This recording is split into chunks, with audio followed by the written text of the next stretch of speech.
malah mau tanya, Ya, silakan brother. Mau tanya apa?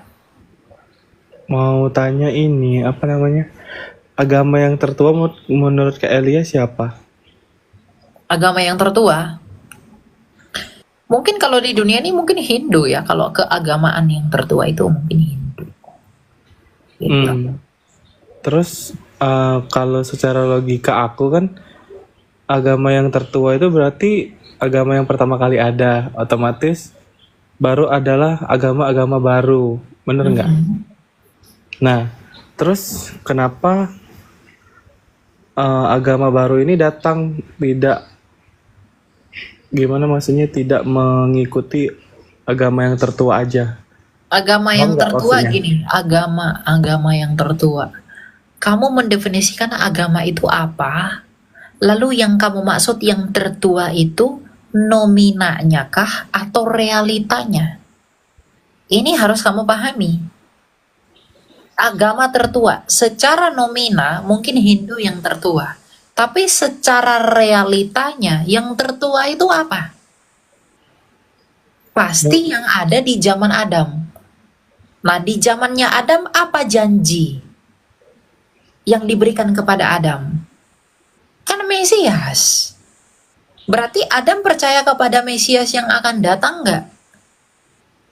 Oke, kalau berbicara mengenai Adam, naskah yang paling akurat yang berbicara mengenai Adam, itu apa? Taurat.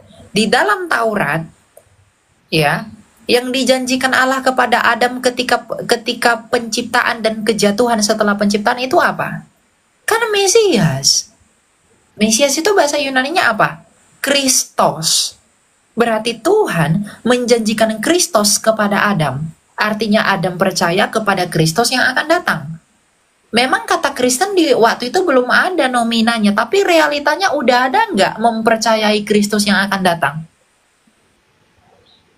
Padahal Kristen untuk pertama kalinya disebut di Antioquia oleh rasul-rasul. Tapi kenapa Adam secara realitanya itu sudah percaya akan Mesias yang akan datang, yang adalah keturunan perempuan, yang akan meremukkan kepala ular, dan ular itu akan meremukkan tumitnya.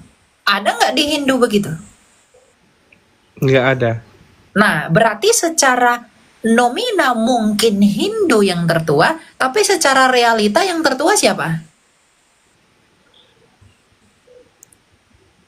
Hah? Kristen ya.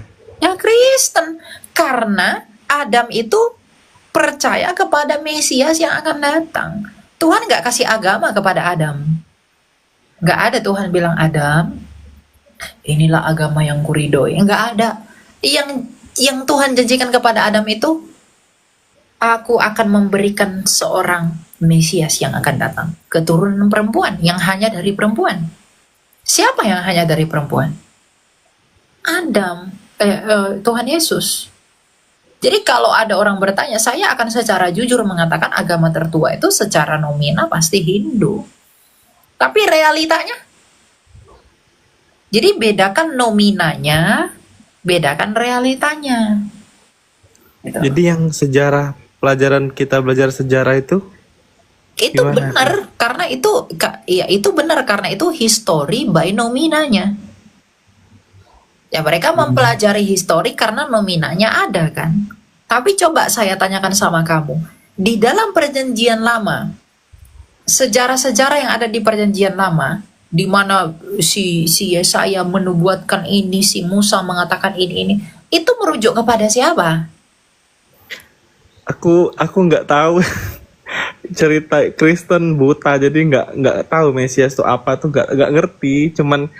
Cuman mau ini apa namanya, menurutku aja realitanya gitu kan, agama tertua itu kan ya mungkin secara nominal kan Hindu, terus ada lagi Kalau agama baru. realitanya pasti kekristenan. Realitanya kekristenan. Karena kalau kita menarik jalurnya Adam, kita coba ya, kalau kita mengikuti kalendernya orang Ibrani itu di zamannya Tuhan Yesus aja lahir, itu 5.700-an. Sampai sekarang itu hampir 8.000. Nah, kalau kita mengikuti perhitungan mereka, yang tertua tetap janji itu dong. Kan Torah yang membuka Alkitab, yang membuka Tanah itu kan Torah di dalam Bereshit. Mm-mm. Ya berarti janji itu yang lebih tua. Nah, janji itu meskipun tidak ada istilah dari janji itu, tapi realita janji itu kan tergenapi 2000 tahun setelahnya. Siapa itu? Mm-mm. Yesus. Gitu loh.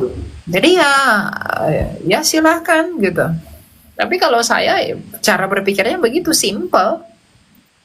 Kalender yang paling lama tuh kalender siapa? Ibrani kan? Makanya filsafat tertua itu filsafat siapa? Bukan Yunani, Yahudi. Filsafat tertua itu filsafatnya Yahudi, bukan Yunani loh. Bapak filsafatnya Yunani, Thales, itu baru ada di abad ke-6 sebelum Masehi. Salomo itu sudah berfilsafat.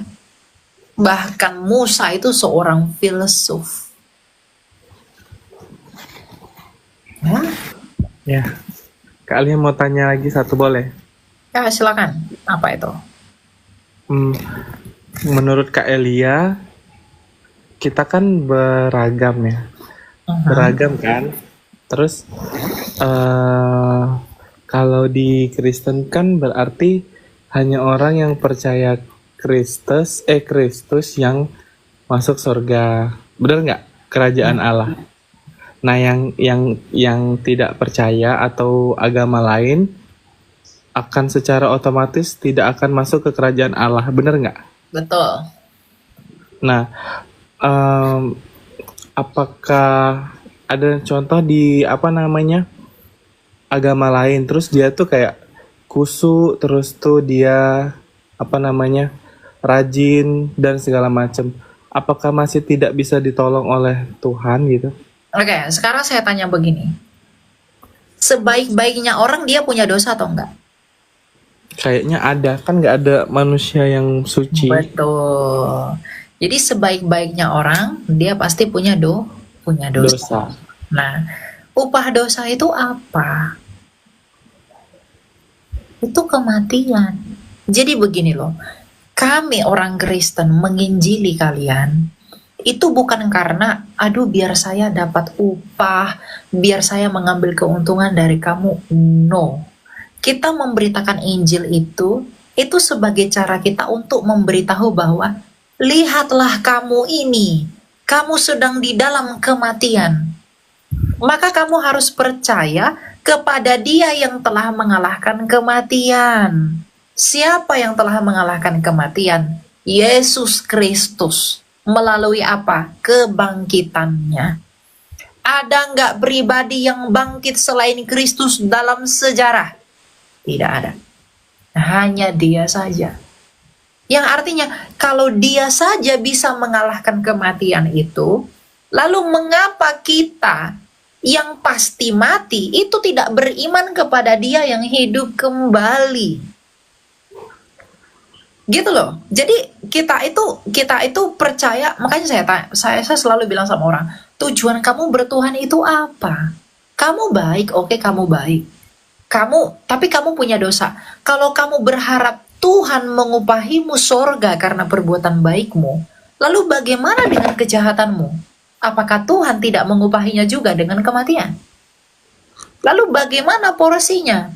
Oh, ada orang berkata, tapi kok dicuci dulu di neraka? Dosa-dosanya dibersihkan dulu, dicuci dulu, baru nanti setelah bersih ke sorga. Di mana keadilannya kalau begitu? Kamu dicuci untuk sementara waktu karena dosamu, tapi kamu menikmati sorga untuk selama-lamanya karena perbuatan baikmu. Padahal perbuatan baikmu juga hanya sedikit, perbuatan jahatmu juga hanya sedikit. Dan kamu melakukan yang baik dan yang jahat dalam kurun waktu tertentu.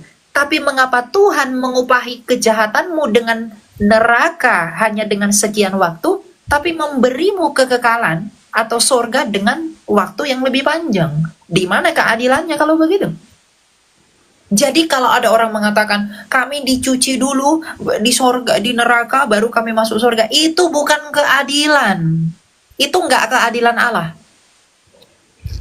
Karena kamu menikmati sorga untuk selama-lamanya, untuk perbuatan baikmu yang kamu nggak lakukan selama-lamanya. Tapi kamu diupahi neraka untuk perbuatan jahatmu yang kamu juga nggak lakukan untuk selama-lamanya. Di mana keadilannya kalau begitu? Nah itu makanya bukan solusi. Yang begitu tuh nggak solusi. Tetapi solusinya adalah percayalah kepada Dia yang telah mengalahkan kematian itu.